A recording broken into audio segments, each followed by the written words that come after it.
time for the birds, starting with Peanuts.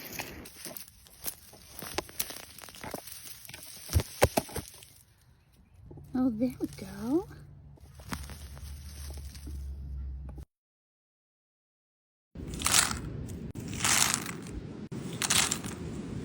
Now I'm gonna harvest this ugly sunflower. You can see all those seeds in there. Let's get these raspberries that were damaged by the freeze, but the birds will love them.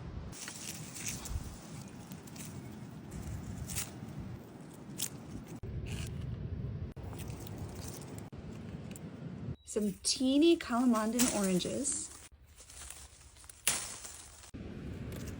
I'm also gonna harvest a few things for myself, like lettuce greens, red sales,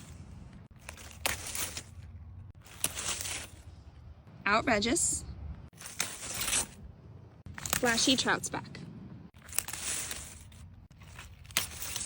and some pak choy.